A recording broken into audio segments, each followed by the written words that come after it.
Hello दोस्तों, मैं बबीता भास्कर। आज हमारा जीवन कौशल में सेकंड चैप्टर है आचरण एवं नीति। सेकंड चैप्टर स्टार्ट करते हैं। इसमें पहले थ्योरी करवाएंगे। थ्योरी करवाने के बाद 25 क्वेश्चन प्रैक्टिस सेट देंगे। उसके बाद जीवन कौशल में जितने भी चैप्टर हैं उसके थ्योरी करवाने के बाद में लगभग 200 के करीब हम प्रैक्टिस सेट क्वेश्चन बाद में देंगे। चलिए स्टार्ट करते हैं आज की वीडियो। आज का चैप्टर का नाम है व्यावसायिक आचरण एवं नीति। सेकंड चैप्टर है हमारा, तो स्टार्ट करते हैं। इसके अंतर्गत व्यावसायिक आचरण एवं नीति एक ऐसा क्षेत्र है जिसका संबंध कई क्षेत्रों में पैदा हुए नैतिक सवालों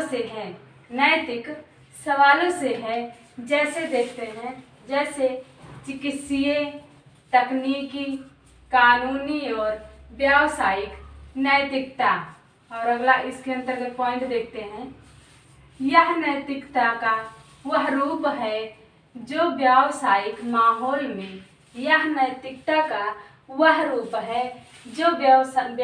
माहौल में जन्मे नैतिक सिद्धांतों और नैतिक समस्याओं की जांच करता है।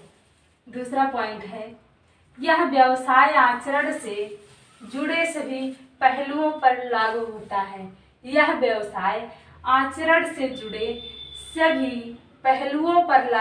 है। अगला पॉइंट है, यह व्यक्तियों एवं व्यापार संगठनों के आचरण पर समग्र रूप से प्रासंगिक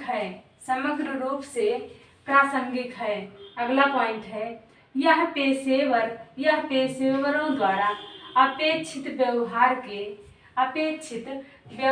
के व्यक्तिगत और कॉर्पोरेट मानकों को शामिल करता है। अगला पॉइंट है, यह निर्णय लेने, अपने कौशल को लागू करने और परिस्थितियों में उचित फैसले लेने में सक्षम बनाता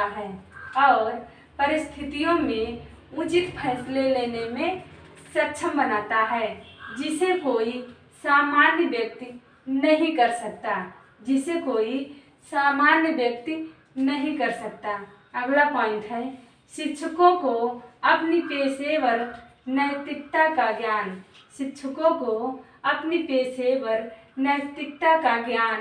एवं उनका उत्तम प्रयोग करना आना चाहिए, क्योंकि उन्हें छात्रों को उनकी शैक्षिक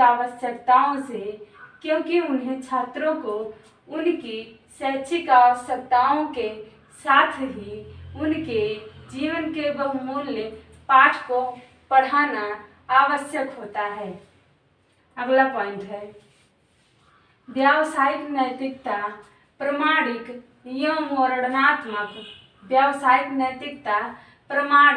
एवं वर्णनात्मक दोनों प्रकार की हो सकती है। अगला पॉइंट है, कुछ व्यावसायिक संगठनों ने व्यावसायिक आचरण एवं नैतिकता में ईमानदारी, पारदर्शिता, जवाबदेहिता, विश्वसनीयता, वस्तुनिष्ठता, वफादारी आदि तत्वों को रखा है। अगला पॉइंट है, शिक्षा के संबंध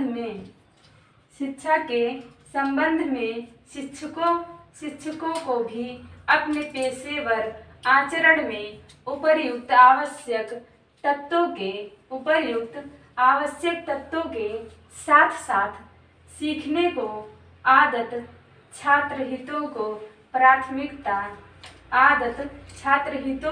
प्राथमिकता तत्वों के साथ उचित समन्वय बनाने का गुण होना चाहिए।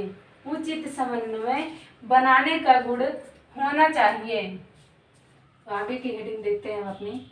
आगे की हेडिंग है व्यावसायिक नैतिकता में सैद्धांतिक मुद्दे। व्यावसायिक नैतिकता में सैद्धांतिक मुद्दे के अंतर्गत देखते हैं। पहला पॉइंट देखते हैं। कुछ दार्शनिक और अन्य लोग व्यावसायिक नैतिकता के उद्देश्यों से सहमत नहीं हैं। अन्य लोग व्यावसायिक नैतिकता के उद्देश्यों से सहमत नहीं हैं। प्रख्यात अर्थशास्त्री मिल्टन फ्रीडमैन इस दृष्टिकोण के एक प्रमुख समर्थक थे। मिल्टन फ्रीडमैन इस दृष्टिकोण के एक प्रमुख समर्थक थे। दूसरा पॉइंट है, कुछ अन्य विद्वानों का तर्क है कि व्यवसाय एक नैतिक कर्तव्य है जो अपनी नैतिक जिम्मेदारियों से अपने हितधारकों, अपने कर्मचारियों को लाभ पहुंचाता है। अगला पॉइंट देखते हैं। कुछ विद्वानों ने व्यावसायिक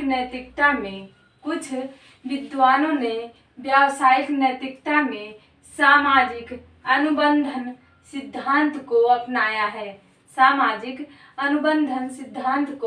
अपनाया है। थॉमस डोनाल्डसन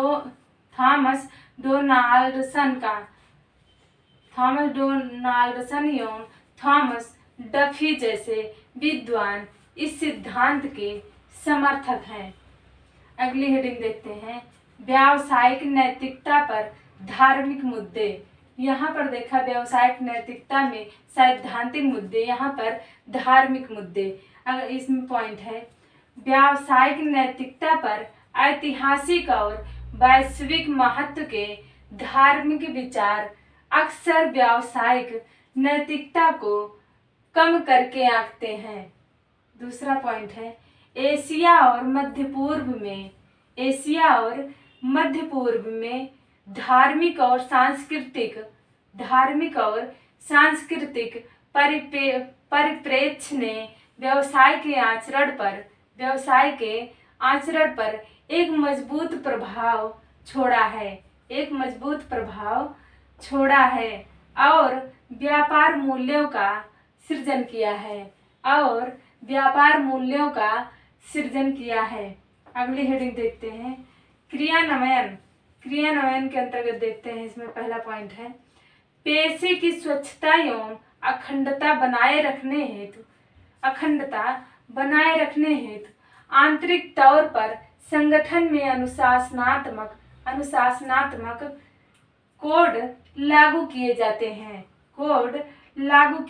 हैं। अगला पॉइंट है, अनुशासनात्मक कोड पेशे को आचरण के एक मानक के रूप में परिभाषित करने और सुनिश्चित करने की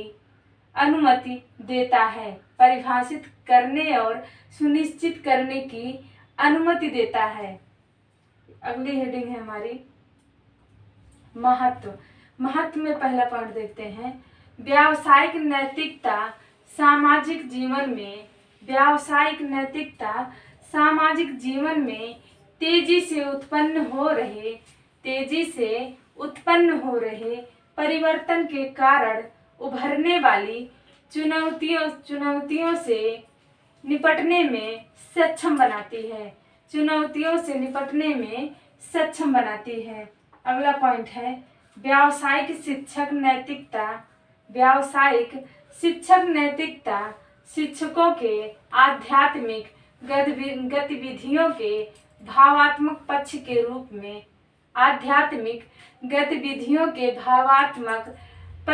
रूप में मानी जाती है।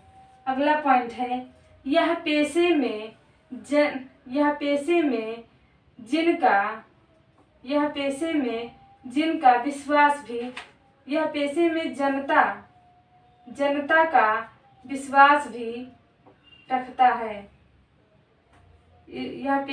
जनता का विश्वास भी रखता है।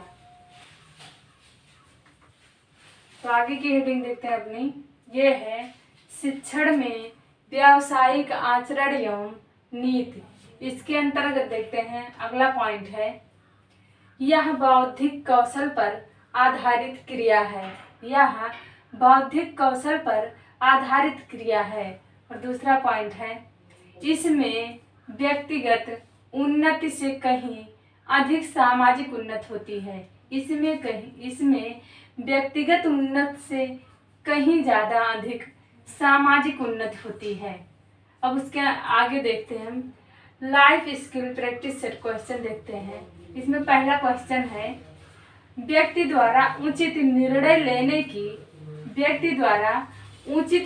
लेने की क्षमता एवं भावनाओं में संतुलन स्थापित करने की कला क्या कहलाती है?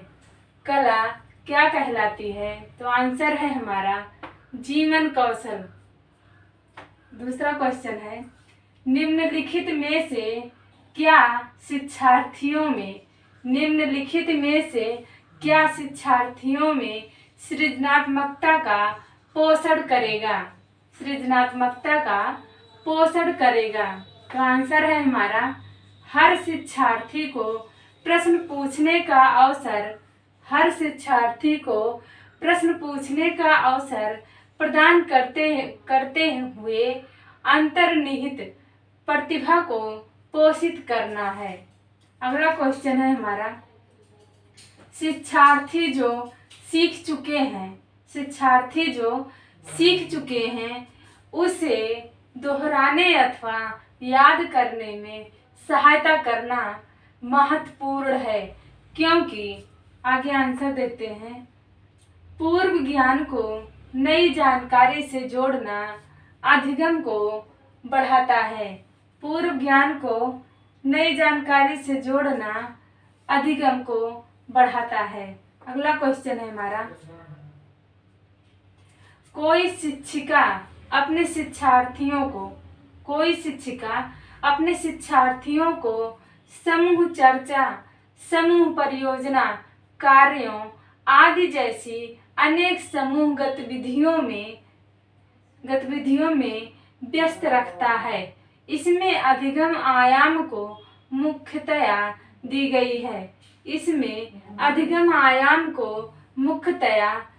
गई है। आंसर देखते हैं अपना क्या है, सामाजिक गतिविधि के रूप में अधिगम। अगला क्वेश्चन है, शिक्षार्थियों को प्रोत्साहित नहीं करना चाहिए।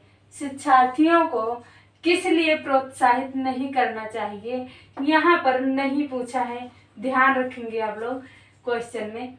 आंसर देखते हैं अपना, शिक्षक द्वारा पूछे जा सकने वाले सभी प्रश्नों के उत्तर याद करने के लिए प्रोत्साहित नहीं करना चाहिए।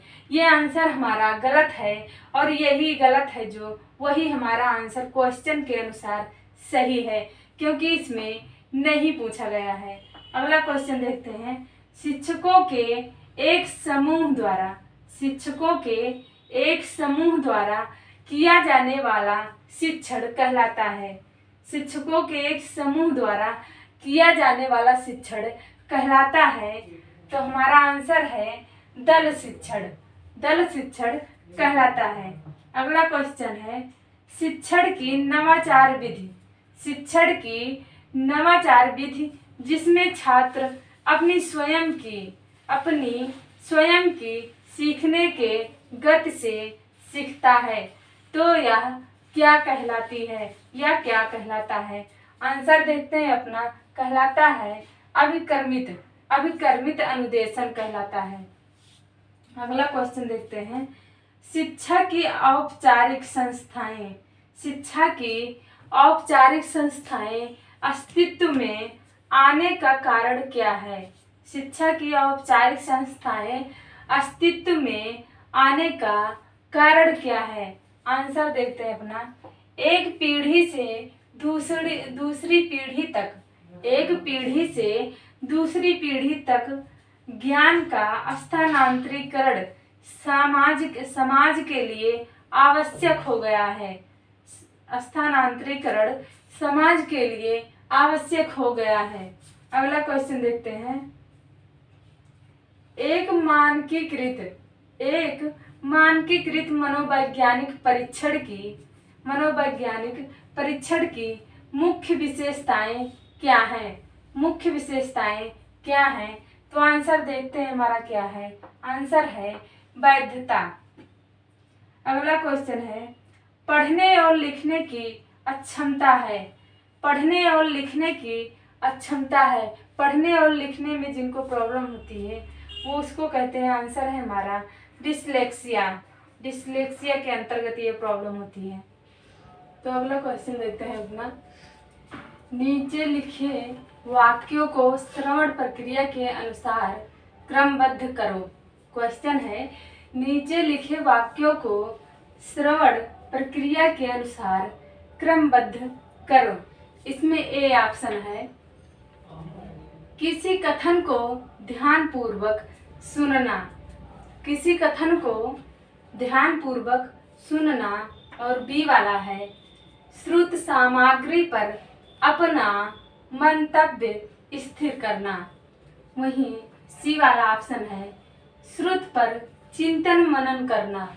श्रुत पर चिंतन मनन करना। और डी वाला है, श्रुत सामग्री के अर्थ को समझना। तो आंसर है हमारा ये वाला ए, डी, सी और बी। अगला क्वेश्चन है, कक्षा में अनुशासन सुधारने की दृष्टि से अध्यापक को क्या करना सर्वोत्तम होगा? आंसर देखते हैं अपना। अध्यापक छात्रों को पढ़ाई जाने वाली विषय वस्तु पढ़ाने की विधि और छात्रों के प्रति अपने दृष्टिकोण का मूल्यांकन करें। अगला क्वेश्चन है, सृजनात्मक समस्या समाधान की वह अवस्था है जिसमें व्यक्ति समस्या पर ध्यान नहीं देता है। वह है आंसर देखते हैं अपना, वो है उद्भवन। अगला क्वेश्चन है, ग्रैगने के अधिगम सोपान का सही क्रम क्या है? ग्रैगने के अधिगम सोपान का सही क्रम क्या है? देखते हैं, संप्रत्यय अधिगम, नियम अधिगम तथा समस्या समाधान अधिगम। आंसर देते हैं, संप्रत्यय अधिगम, नियम अधिगम तथा समस्या समाधान अधिगम। आंसर है हमारा ये। अगला क्वेश्चन देखते हैं, भारतीय पुनर्वास परिषद की स्थापना किस उद्देश्य के लिए हुई है? भारतीय पुनर्वास परिषद की स्थापना किस उद्देश्य के लिए हुई है? तो आंसर है हमारा दिव्यांगजन की शिक्षा के लिए। अगला क्वेश्चन देखते हैं, एनसीईआरटी द्वारा राष्ट्रीय पाठ्यचर्या की रूपरेखा कब प्रस्तुत की गई? राष्ट्रीय पाठ्यचर्या की रूपरेखा कब प्रस्तुत की गई? तो आंसर है हमारा 2005 में। अगला क्वेश्चन है, पाठ प्रस्तावना कौशल का मुख्य संघटक क्या है? पाठ प्रस्तावना कौशल का मुख्य संघटक क्या है? तो आंसर है हमारा पूर्व ज्ञान। अगला क्वेश्चन देखते हैं, प्राथमिक विद्यालयों में मिड डे मील कार्यक्रम प्रारंभ करने का प्रमुख कारण है?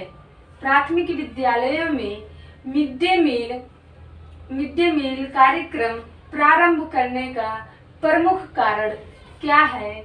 आंसर देखते हैं, नामांकन संख्या बढ़ाना। अगला क्वेश्चन है, आईसीटी का क्या उद्देश्य है? देखते हैं, ए नंबर है स्मार्ट स्कूलों की स्थापना करना, स्मार्ट स्कूलों की स्थापना करना। वहीं बी है शिक्षकों की क्षमता बढ़ाना, या फिर सी नंबर है ये दोनों। तो हमारा आंसर ये दोनों सही है। अगला क्वेश्चन है BLE का विस्तृत रूप क्या है। कहने का मतलब है BEL का BLE का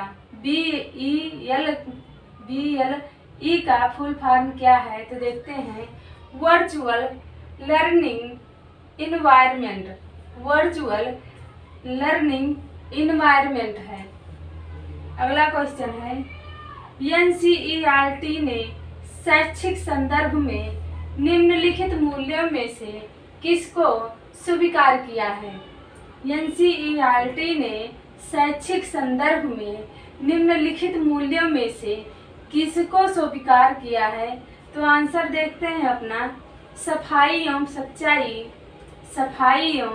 सच्चाई, श्रम, समानता एवं सहयोग, और उसके आगे है उपर्युक्त सभी। तो ये हमारा उपर्युक्त सभी आंसर सही है। क्वेश्चन देखते हैं अपना, व्यावसायिक निर्देशन का प्रयोग सर्वप्रथम किसने किया। व्यावसायिक निर्देशन का प्रयोग सर्वप्रथम किसने किया। तो किए थे पार्सन्स ने, पार्सन्स ने किए थे। अगला क्वेश्चन है, अलग ढंग से कार्य करने तथा नए तरीकों का इस्तेमाल करने की योग्यता क्या कहलाती है। आंसर देखते हैं अपना, यह है आंसर सृजनात्मकता कहलाती है। अगला क्वेश्चन है, निम्नलिखित में से कौन सा एक सामाजिक प्रेरक है। निम्नलिखित में से कौन सा एक सामाजिक प्रेरक है। तो वो है आंसर हमारा आत्मगौरव। अगला क्वेश्चन देखते हैं, शिक्षा का अधिकार अधिनियम RTE एक्ट के द्वारा किस वर्ष से प्रारंभ हुआ। RTE एक्ट किस वर्ष से प्रारंभ हुआ। तो वो हुआ 2010 से।